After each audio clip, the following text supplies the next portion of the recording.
Oke, selamat malam. Nah, malam ini seperti yang sudah kita himbau ya, tadi siang, tadi sore sampai malam ini ya, bahwa kita akan ada bincang-bincang Mario lagi alias BBM.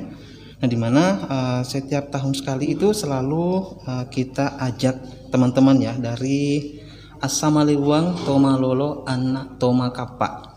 Nah, tapi sebelum berkenalan sama mereka, kita mau ajak berkenalan dulu sama panitia-panitia di tahun 2021 ini. Nah, ada siapa saja sih ini? Buat kalian yang mau atau penasaran melihat siapa-siapa saja wajah-wajah yang ada di Asamaliwang Tomalolo Tomakapa. Nah, di sini ada 3 orang yang sudah datang mewakili mereka ya. Kita langsung berkenalan, ada siapa saja ini. Halo, selamat malam. Ini dengan siapa kalau boleh tahu nih? Hai Kak Sani, selamat malam. Selamat malam. Perkenalkan, saya Aini Syahra. Aini Syahra. Aini Syahra ini angkatan tahun berapa nih kalau boleh tahu? Kalau saya angkatan 2015, Kak. 2015 dan aktif untuk melakukan pemilihan tahun ini ya? Iya, alhamdulillah sudah beberapa tahun ini masih aktif untuk terus mengawal generasi-generasi baru di ATT. Wow, tapi bukan berarti nggak ada masa expire ya untuk Iya dong. alumni yang sudah lalu. Nah, selanjutnya ada siapa lagi ini? Halo Kak Sani. Halo juga. Ya, langsung perkenalan dong dengan Oke, siapa? nama saya Muslimin Kak, dipanggil Iming. Tahun berapa nih? Saya bergabung di ATT itu tahun 2016. 2016. Yes, pas PIFAF pertama diadakan di Polewali Mandar. Oh, FIFA pertama. Ya, karena yang kita ketahui bahwa Asamaliwang Tomalolo Tomakapa ini adalah salah satu rangkaian acara untuk memeriahkan hari ulang tahun Polewali Mandar ya. Betul sekali. Oke, Kak Sani. berarti Aini dulu baru Iming ya. Oke, nah selanjutnya ada siapa lagi nih? Kita Halo Kak Sani. Halo juga. Ya Kak, perkenalkan nama saya Rahmat Reza Ramadan Asegaf. Rahmat. Ya, bisa dipanggil Rahmat Kak. Angkatan tahun berapa kalau boleh tahu? Angkatan 2014. 2014. Alhamdulillah 14. Rahmat dulu, Iming. Wah, lengkap ya. Wah. Berarti kalian bertiga ini aktif semuanya ya di tahun ini? Sejauh ini aktif. Oke, sejauh ini. Baiklah, nah kita langsung ke depan aja nih. Karena pemilihannya berbeda dari tahun lalu. Karena tahun 2020 kan PPKM-nya sangat ketat di tempat kita ya. Nah, untuk tahun ini apa kira-kira perbedaan persyaratan yang dilakukan oleh peserta atau finalis tahun ini? Iya, kalau tahun lalu sih kita memang betul-betul dibatasi ya Kak, secara PPKM. Terus lagi corona tuh tinggi-tingginya. Iya. Jadi kita betul-betul serba dibatasi. Kalau tahun lalu kita adakan pemilihan itu secara tertutup. Ya, Secara tertutup, terus banyak persyaratan yang kita berikan ke calon peserta itu lebih ringan gitu. Jadi istilahnya mereka melakukannya itu lebih supaya lebih enteng aja sih persyaratannya untuk mereka ikut gitu loh. Terus kalau yang untuk tahun ini kita kembali mulai normal lagi. Kita adakan beberapa syarat yang harus mereka penuhi untuk menjadi calon finalis gitu. Ya, tapi masih tetap mengikuti protokol kesehatan. Tetap. Kita masih ketat kok Kak, selama proses pemilihan ini kita masih tetap, dan satu persyaratan harus sudah wajib vaksin minimal dosis 1. Karena kan salah satu syarat pemerintah juga kan menganjurkan kita untuk ikut vaksin supaya menekan angka COVID-19 kan. Jadi kita juga ikut merealisasikan keinginannya pemerintah supaya kita sama-sama mencari aman aja sih gitu. Ya, cari aman ya. Betul banget. Nah, dalam proses pemilihan Tomalolo Tomakapa, kira-kira ada nggak sih kendala yang kalian hadapi untuk menghadapi para finalis ini? Ayo dong, jangan malu-malu, ini banyak yang nyapa kita di sini. Iya, kalau untuk masalah kendala itu Kak, mungkin kemarin kan pesertanya itu lebih banyak peserta yang anak sekolah dibanding yang kuliah. Ya. Dan kendalanya itu di kegiatan karantina itu bersamaan dengan ujian sekolahnya mereka. Jadi kadang ada yang datang di jam 1 dan beberapa peserta datang di jam yang sudah ditentukan 7.30 itu Kak. Oh gitu ya. Dan yang kuliah juga UAS, tapi dia UAS online juga Kak. Jadi Oh, sekarang UAS online juga? iya, yang kuliah di Makassar. gitu. Oh, termasuk salah satu yang tadi ya. Iya. Harusnya hadir malam ini tapi nggak bisa. Oke. Sayangkan sekali sebenarnya. Ya sih disayangkan, padahal udah dikasih tahu. Nggak usah ikut ujian ya. Nggak gitu juga konsepnya. Nah, di pemilihan kebanyakan anak sekolah dari kelas, haruskah kelas berapa sih penonton? Dia itu minimal 17 tahun. Oh, harus 17 tahun Iya. ya. 17 tahun. Berarti sekarang kebanyakan anak kelas 3 dong. Iya. Lalu bagaimana dengan ujian mereka, sekolah mereka, apakah terganggu atau bagaimana? Kemarin kita lebih pentingkan ujiannya mereka dulu. Ya, diprioritaskan dulu ujiannya mereka. Setelah mereka ujian, baru bisa bergabung dengan teman-teman yang ada di Gedung Gadis. Karena kemarin itu kita karantinanya di Gedung Gadis selama 1 minggu. Selama 1 minggu. Yap. Dan selama acara sampai ke acara pemilihan Iya. grand final. Yap. Gitu ya. Kemudian ini untuk tiap tahun kan pasti jumlah peserta itu berbeda-beda. Kira-kira banyakan mana tahun lalu atau tahun ini atau tahun-tahun sebelumnya? Kalau dari jumlahnya sendiri Kak, kebetulan tahun lalu kan kita batasi. Oh, emang dibatasi? Iya, dulu? dibatasi. Dan tahun lalu itu sendiri kita cuman 10 pasang yang naik panggung.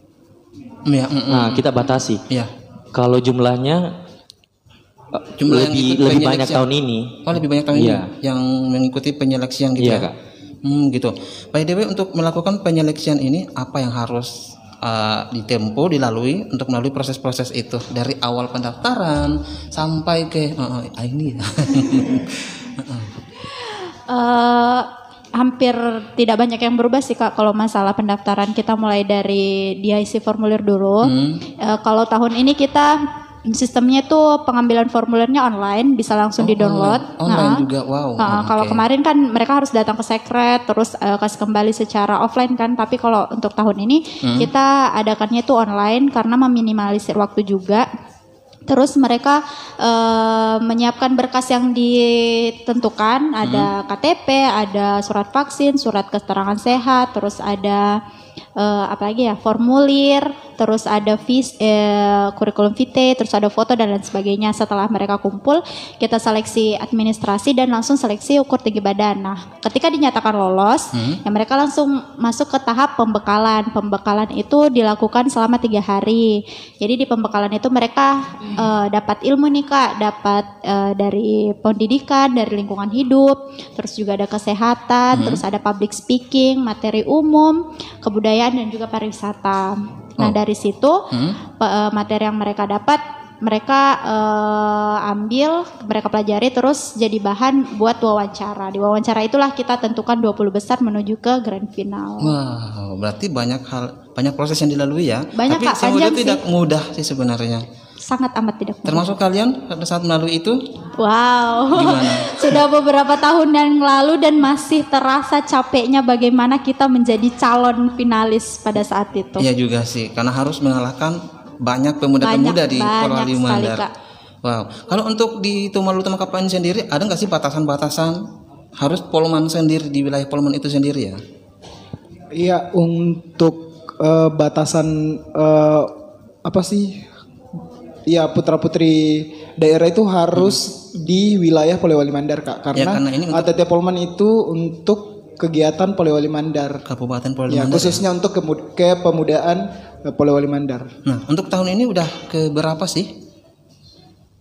ATT-nya udah terbentuk sejak kapan? Ya, Mas, kalau ingat-ingat untuk lagi? pemilihannya sendiri Kak, kita itu sudah pemilihan sejak tahun 2005. 2005. Wow, 2005 itu sudah pemilihan, pertama kali pemilihan. Terus tapi untuk paguyubannya sendiri, organisasinya sendiri itu baru diresmikan tahun 2009. Oh, peresmiannya. Astama Lewang Tomalolo Tomakapanya itu baru terbentuk 2009. Berarti 2005 sampai 2008 masih termasuk dong? Masih dong, Masih ya. masih. Apakah termasuk?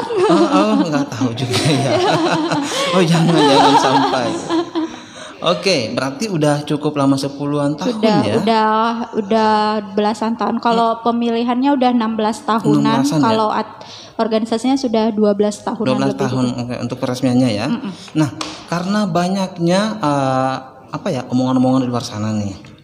Kita mau tahu nih, atau banyak yang masih salah salah tanggap gitu ya tentang arti Tomalolo sama Tomakapa ini. Emang secara fisik itu Tomalolo cantik ya, Tomakapa ini ganteng. Lalu kalian pernah nggak sih mendapatkan tanggapan-tanggapan bahwa pemilihan ini hanya diperuntukkan untuk orang-orang yang cantik dan tampan saja?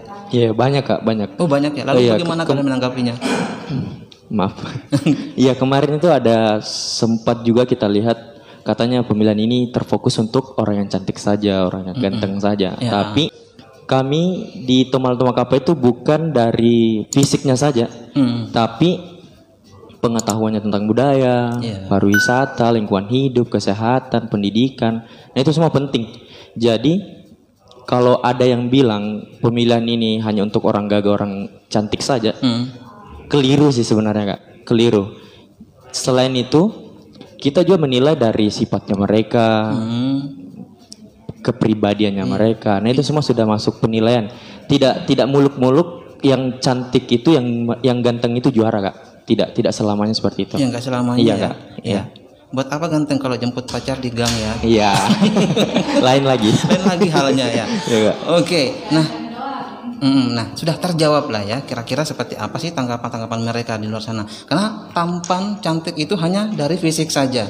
Karena Tomalolo Tomakapa ini sebenarnya adalah pengertiannya sendiri itu tentang kemalakbian kita sendiri, dari inner beauty juga, Yes, betul, tentang sikap-sikap dan apapun itu yang bisa sopan terhadap orang lain lah ya. Yes, Nah, respect termasuk tiga anak muda ini ya. Nah, karena nggak semudah yang kalian pikirkan untuk masuk di untuk mengikuti pemilihan Tomalolo Tomakapa ini, karena ada banyak tahapan-tahapan yang harus dilalui. Mana wawancaranya, yang kita nggak tahu apa yang akan ditanyakan nanti. Memang harus semua dipelajari dulu, karena akan ada yang namanya apa sih pendaftaran dari awal itu ada yang namanya pembelajaran apa sih istilahnya, pembekalan ya, karena ada pembekalan itu sendiri, karena kita dibekali ilmu-ilmu dari orang-orang yang hebat. Benar. Betul banget. Wah, oke. Dari tahun ke tahun pasti ada dong agenda-agenda yang sudah kalian lakukan. Sudah banyak kah? Banyak. Termasuk apa saja nih? Gimana?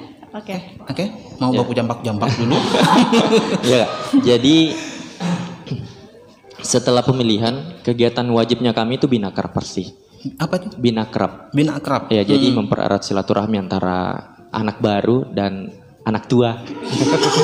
Iya, seperti itu Kak. Oh, anak yang baru sama tetuanya ya. Iya, gitu Kak. Jadi itu setiap tahun sekali atau gimana nih? Setiap habis pemilihan Kak. Berarti ini udah belum? Belum Belum, karena ya? kan baru pemilihan kemarin. Oh ya, berarti agenda pertama di Mario FM ini. Iya. Iya. Iya, betul. Iya, kegiatan tahunan juga ini. Iya. Oke. Terus setelah itu kami adakan desa binaan. Nah, di desa binaan ini kami random pilih desanya. Oh, udah random. Iya, Jadi sudah dari Binuang sana, dari Kaleok sampai ke Tinambung sudah pernah Kak. Jadi di rangkaian kegiatan desa binaan ini kita adakan pembagian buku gratis untuk sekolah-sekolah yang mungkin kekurangan buku. Ya. Terus Sekolah yang sulit terjangkau ya? iya betul Kak. Desa-desa yang sulit terjangkau. Terus ada pemeriksaan kesehatan gratis. Oh, ada. Jadi kita bantu masyarakat yang kurang mendapatkan fasilitas kesehatan. Kita bantu dengan itu. Terus penanaman pohon, itu yang penting. Penanaman pohon. Iya Kak. Jadi pohon dibawa ke tempat itu. Iya betul Kak. Jadi kita bawa biasa 100 sampai Bibit-bibitnya bukan pohonnya ya. Bukan pohon. bawa pohon. Bibit Kak, bibit. Iya. Salah. Iya Kak. Jadi kami bawa bibit biasanya 100 sampai 1000 bibit. Oh, banyak ya? Iya banyak Kak. Itu kalau boleh tahu tanaman apa saja nih? Kalau kita lihat lokasi desa binanya di mana Kak? Jadi kalau di daerah pesisir kita bawa bakau. Oh, di pesisir. Ya itu yang penting kalau di daerah pesisir biar menahan ombak Kak. Sejauh ini sudah lebih dominan daerah pegunungan apa pesisir? Lebih ke pegunungan sih. Lebih ke pegunungan ya? Iya Kak. Sebelumnya sudah ada ke pesisir? Pesisir sudah di desa Karama. Tinambung. Berarti banyak hal yang dilakukan ya selama Iya, Kak. desa binaan. Itu berapa hari pelaksanaannya? 3 sampai 4 hari. 3 sampai 4 hari. Iya. Jadi di sana selama berhari-hari ini kalian punya kesempatan yang sama kah untuk membimbing mendidik anak-anak sekolah di sana? Iya betul Kak. Berarti mengajarkan mereka. Iya. Jadi selama berkegiatan di sana tidak hanya yang saya sampaikan tadi Kak, pembagian buku, kesehatan gratis dan penanam pohon, tapi kita juga adakan games, hiburan, nonton bareng sama masyarakat. Jadi kurang lebih hampir sama dengan KKN sih kalau di perkuliahan. Iya, kurang lebih seperti itu. Iya, Kak, betul. Nah, berarti anak-anak ATT ini tidak hanya mereka meninggalkan nama, tidak hanya berkunjung saja di tempat itu ya, tapi banyak hal yang mereka lakukan, membagi pengalaman ke orang-orang yang di pedalaman itu sendiri. Oh, berarti bagus nih. Positif sekali kegiatan mereka. Mas, jadi ini lebih bagus sih. Ini untuk masyarakat tahu juga, karena kan masyarakat taunya setelah pemilihan hilang, Tapi itu dia. Yang saya tambahkan lagi, setelah kegiatan pertamanya kami itu di Mario FM, kedua Bina Akrab, ketiga Desa Binaan, terus setiap bulan Ramadan itu kita adakan juga Kak. Jadi bagi-bagi sembako di panti asuhan, di jalan-jalan juga. Oh iya. Terus kegiatan sosial juga sering kami lakukan Kak. Misal contoh yang terkena banjir kemarin di Masamba. Oh ya. Nah, kita bawa logistik juga ke sana Kak. Oh iya. Terus Mamuju gempa juga kemarin ya Kak. Yang baru-baru juga. Iya betul. Sebelumnya juga kita pernah bagi-bagi masker pas kebakaran hutan di daerah Kunyi ya. Andre Api. Pernah. Iya. Jadi itu yang masyarakat perlu tahu sih sebenarnya. Kita juga kayak gimana ya mendengarkan gosip begitu, berita begitu. Ketika masyarakat mengatakan ini habis-habis anggaran saja. Setelah pemilihan hilang. Jadi ya itu yang kalian perlu tahu sih dari kami Kak. Lalu selama pandemi kalian apa saja yang sudah dilakukan? Ada kegiatan atau istirahat atau? Iya Kak, jadi kan pemilihan 2020 kemarin betul-betul dibatasi seluruhnya. Kegiatan itu tidak ada Kak, ditiadakan. Jadi untuk tahun ini karena sudah ada kelonggaran alhamdulillah. Kebetulan juga COVID sudah berkurang di Polowali. Ya semoga alhamdulillah. Semoga sih hilang. Iya Kak. Tapi by the way, ya bukan ya.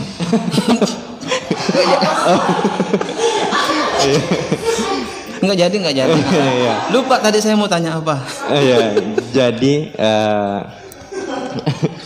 Jadi teman-teman yang terpilih di 2020 kemarin itu nanti ada gabungan. Iya, gabungan dengan dinas 2021. Oh, itu 2020 ya, dan itu. 2021. Tapi gimana dong? Karena jumlahnya nanti pasti akan sangat banyak. Apakah mereka dibatasi nanti untuk tahun 2020 dan 2021? Kalau soal itu kita masih belum dibicarakan? Iya, belum, dan kami menunggu dari pembina Kak. Oh, pembina. Jadi arahan. BDW, perkenalkan dulu dong pembinanya siapa sih?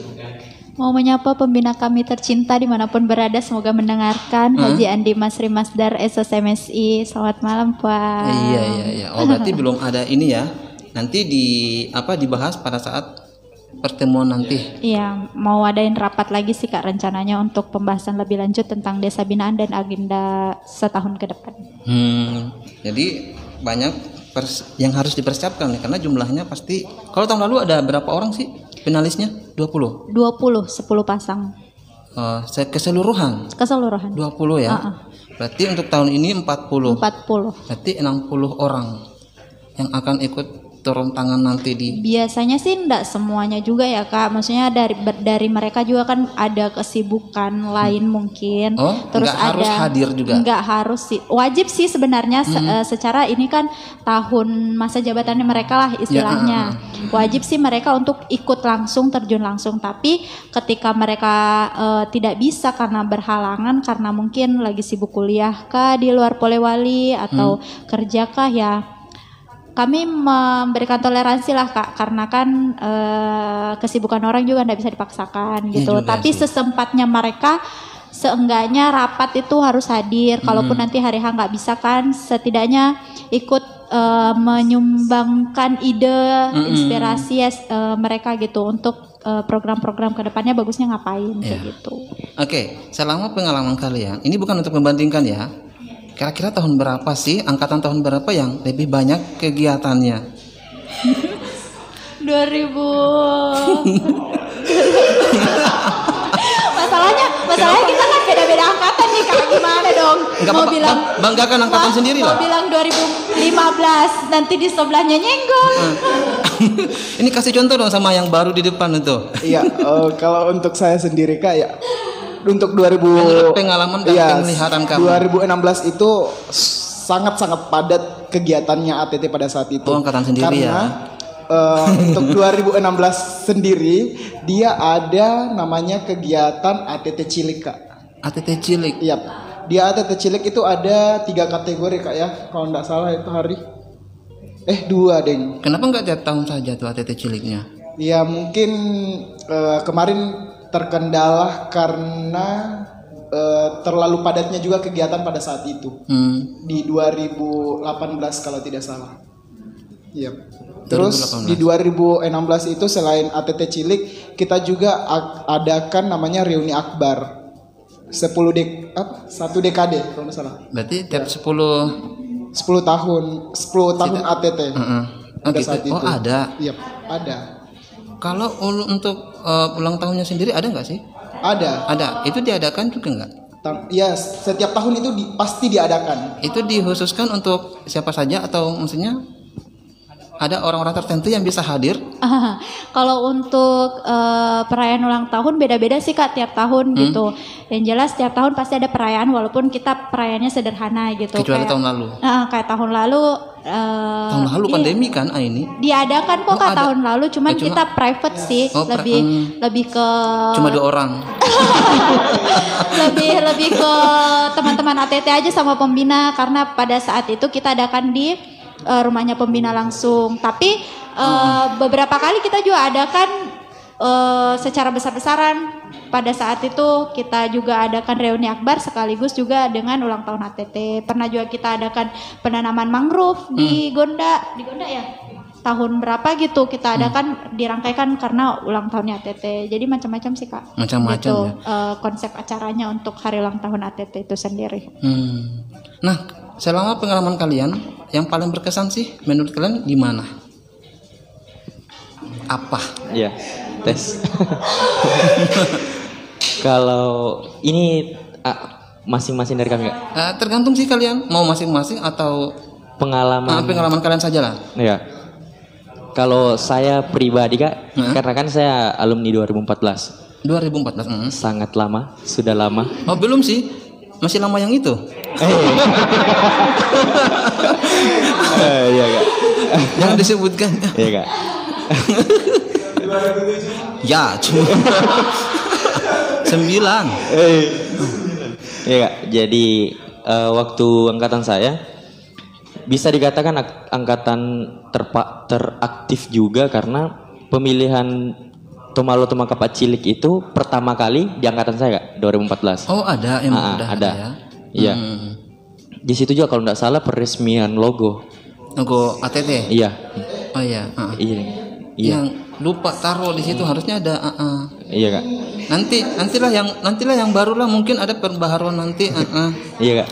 Colek 2021. Iya.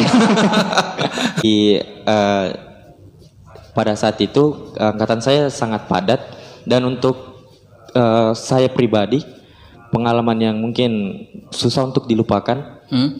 Di ATT itu kan ada tingkatan ada lanjutannya setelah pemilihan. Maksudnya setelah pemilihan itu ada pemilihan lain yang kita ikuti yang di provinsi seperti Kak Kandi kan itu Kak. Nah, alhamdulillah saya waktu itu bisa mewakili Polewali tahun 2016. Jadi itu yang pengalaman yang sangat luar biasa sih menurut saya karena di kegiatan ini saya bisa bertemu sama orang-orang hebat lagi dari provinsi lain. Oh, dari provinsi. Dari kabupaten lain. Oh, maaf. ya, Dari kabupaten lain. Beda. Jadi selain saya sudah mendapatkan teman-teman hebat, orang-orang hebat di kabupaten, saya juga dapatkan orang-orang hebat di provinsi Kak. Seperti itu. Itu dari saya. Wow. Kalau untuk pemilihan itu sendiri yang dipilih secara apa sih dari ATT sendiri untuk mengikuti pemilihan itu? Iya. Seperti apa persyaratannya? Yang paling menonjol sih Kak, pertama itu tinggi badan. Tinggi badan. Karena di pemilihan Kak Kandi itu untuk Tomalolonya 165 cm, untuk Tomakapanya 170. Nah itu waktu itu kan saya diurus sama Kak Obi. Kak Obi yang saya. Jadi selain Jadi Kak Obi waktu itu harus cari Tomalolo dan Tomakapa yang mencapai batas tingginya itu, Kak. Oh, bukan pembina langsung yang memilih menunjuk atau gimana? Waktu itu diberi kepercayaan sama Kak Ubi. Gitu ya. Iya. Berarti kegiatan Kakak Kandi ini lebih besar lagi tantangannya ya? Iya, Kak, karena kita ketemu sama kabupaten-kabupaten lain.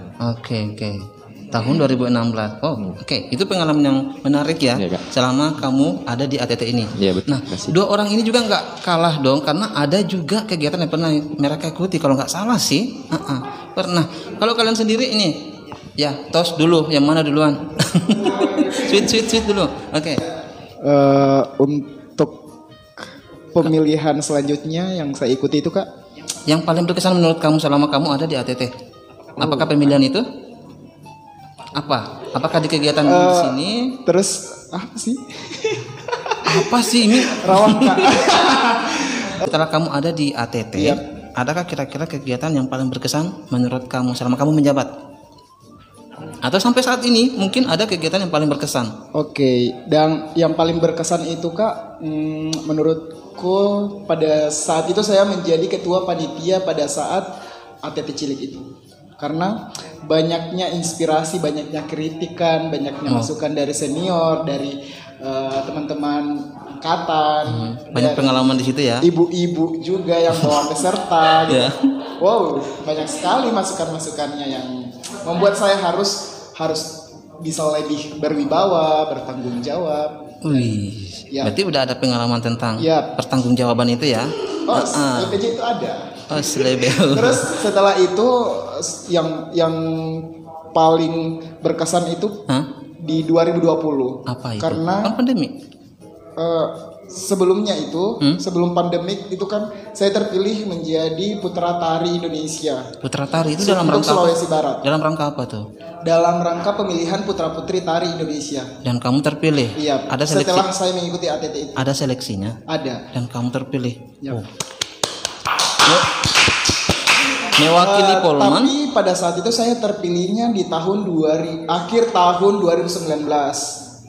Iya, karena pandemi, makanya diundur sampai akhir tahun 2020.